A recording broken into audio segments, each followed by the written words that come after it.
अपने विचारों पर ध्यान दो, क्योंकि वह तुम्हारे शब्द बनेंगे। अपने शब्दों पर ध्यान दो, क्योंकि वह तुम्हारे कर्म बनेंगे। अपने कर्मों पर ध्यान दो, क्योंकि वह तुम स्वयं बनोगे। गलती उसी से होती है जो मेहनत से काम करता है। निकम्मों की जिंदगी तो दूसरों की बुराई खोजने में खत्म हो जाती है। इज्जत इंसान की नहीं होती है, जरूरत की होती है। जरूरत खत्म तो इज्जत खत्म। बोलना सीखिए, वरना जिंदगी भर सुनना पड़ेगा। उड़ने में बुराई नहीं है, आप भी उड़े, लेकिन उतना ही जहां से जमीन साफ दिखाई देती हो। सिर्फ वो लोग आपकी परवाह करते हैं जो आपको तब भी सुन सकते हैं जब आप चुप होते हैं। चिंता उतना ही करिए जितने में काम हो जाए, उतना नहीं कि जिंदगी ही तमाम हो जाए।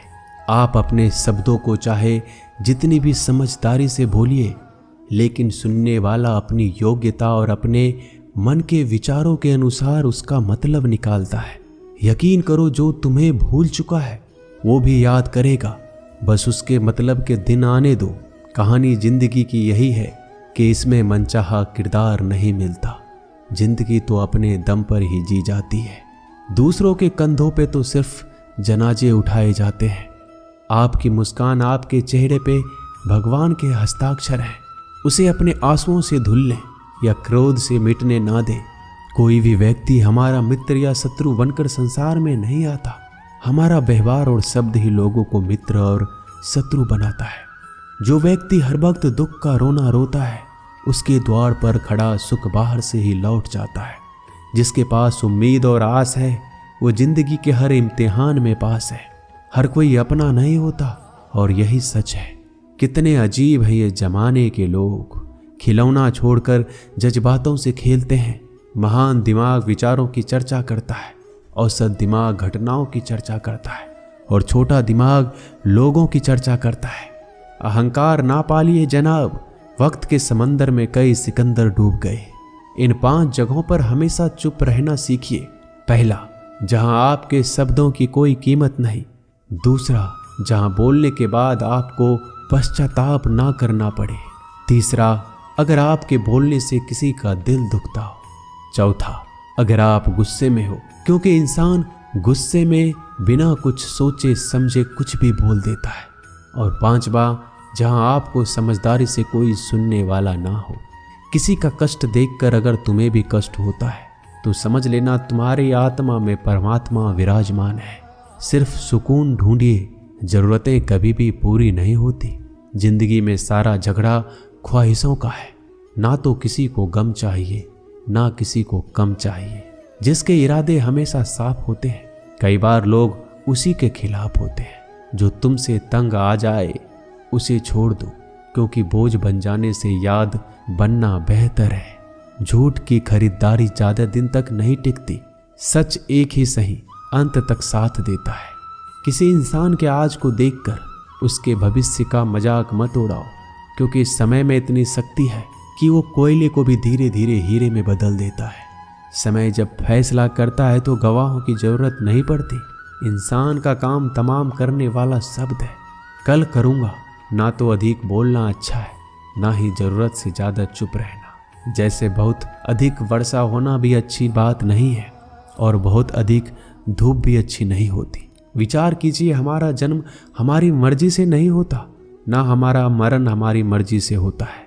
इस जन्म मरण के बीच में होने वाली सारी व्यवस्था हमारी मर्जी से कैसे हो सकती है। जिंदगी में हर मौके का फायदा उठाओ, पर किसी के मजबूरी का नहीं।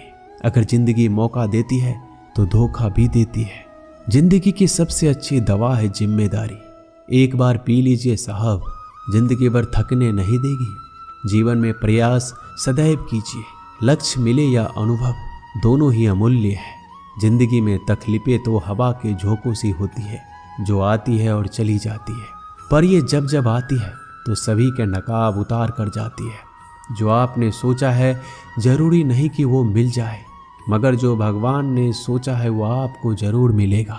इंसान कर्म करने में अपनी मनमानी कर सकता है, मगर फल भोगने में अपना वो होता है जिसके साथ बातें खुलकर की जा सके। ना कि संभल कर मनुष्य अहंकार और गलतफहमी के कारण महत्वपूर्ण चीज़ों से दूर रहता है। गलतफहमियां सच नहीं बताती और अहंकार सत्य को देखने नहीं देता।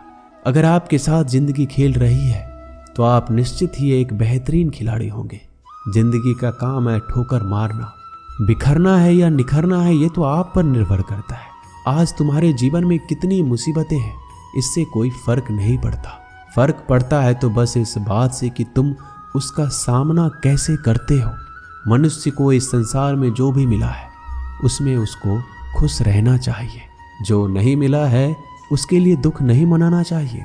इंसान ने जितना उसके लिए सोचा है भगवान ने उसके लिए उससे ज्यादा सोच कर रखा है। इसलिए कभी भी किसी चीज के बारे में चिंता मत करो। प्रभु श्री राम ने घर में विरोध सहा है, कान्हा ने भी समाज में बहुत सहा है और यह आपके साथ भी होगा। पर अगर इससे आप ऊपर उठोगे तो ही कुछ नाम बनेगा। दूसरों पर निर्भर रहने वाले लोग कभी खुश नहीं रह पाते। इसलिए इस लायक बनिए कि आपकी इच्छाओं का आप स्वयं पूरा कर सके। एक गांव में आग लग गई। आग बढ़ती जा रही थी। गांव वाले अपनी जान बचाने हेतु इधर उधर भाग रहे थे। एक चिड़िया ने इस दृश्य को देखा और अपनी चोंच में पानी भरकर आग बुझाने का प्रयास करने लगा। वो बार बार अपनी चोंच में पानी लाती और आग पर डालती। जब गांव वाले ने चिड़िया को आग पर पानी डालते देखा तो उनमें भी जोश आ गया और बोला, अगर ये चिड़िया प्रयास कर रही है तो हम क्यों नहीं कर सकते। सबने प्रयास किया और आग बुझ गई। ये सब एक कौवा देख रहा था। उसने चिड़िया से कहा कि तेरे पानी डालने से कुछ होना तो था नहीं, फिर ये क्यों कर रही थी। चिड़िया ने कहा, मेरे पानी डालने से कुछ हुआ या नहीं हुआ, लेकिन मुझे गर्व है कि जब इस आग की बात होगी तो मेरी गिनती आग बुझाने वालों में होगी, तेरी तरह तमाशा देखने वालों में नहीं। एक बार एक किसान अपने खेत में काम कर रहा था। खेत में काम करते करते किसान की घड़ी खो गई। कुछ साल पहले ये घड़ी किसान को उसके पिताजी ने दी थी, इसलिए वो घड़ी उस किसान के लिए बहुत कीमती थी। अब किसान सब काम छोड़कर घड़ी ढूंढने लगा, लेकिन बहुत देर होने के बाद भी वो घड़ी नहीं मिली। तभी किसान ने पास में खेल रहे बच्चों को बुलाया और उनसे कहा, बच्चों, इस खेत में मेरी घड़ी गुम गई है। मैं बहुत देर से घड़ी ढूंढ रहा हूँ। तुम में से जो मेरी घड़ी ढूंढने में मदद करेगा मैं उसे एक इनाम दूंगा। इनाम के उत्साह में सब बच्चे उस घड़ी को ढूंढने में लग गए, लेकिन इतने बड़े खेत में छोटी सी घड़ी ढूंढना बहुत ही मुश्किल काम था। कुछ घंटों बाद सब बच्चे जाने लगे। किसान ने भी अपनी उम्मीद छोड़ दी। वो भी घर जाने की तैयारी कर रहा था। आखिर में एक बच्चा किसान के पास आया और बड़े शान से कहा कि सब बच्चे चले गए, बस मुझे थोड़ी देर और घड़ी ढूंढने दीजिए। किसान ने कहा, ठीक है, मैं कुछ देर बाद आता हूँ, तुम देखो जब तक घड़ी मिलती है या नहीं। किसान जब 20 मिनट बाद आया तब बच्चे के हाथ में घड़ी थी।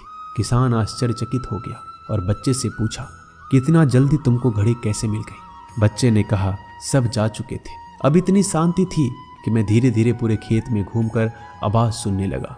जैसे ही शांति में मुझे आवाज़ सुनाई दी वैसे मुझे पता लग गया कि घड़ी कहाँ पर है। दोस्तों, ये कहानी शांत दिमाग का बहुत ही बढ़िया उदाहरण है। जब हमारा दिमाग शांत होता है हर बड़ी चिंता खत्म हो जाती है और आसपास का शोर भी खत्म हो जाता है, तो हमारा दिमाग अपने आप काम करता है और हमें सही दिशा दिखाता है। दोस्तों, इस वीडियो में बस इतना ही।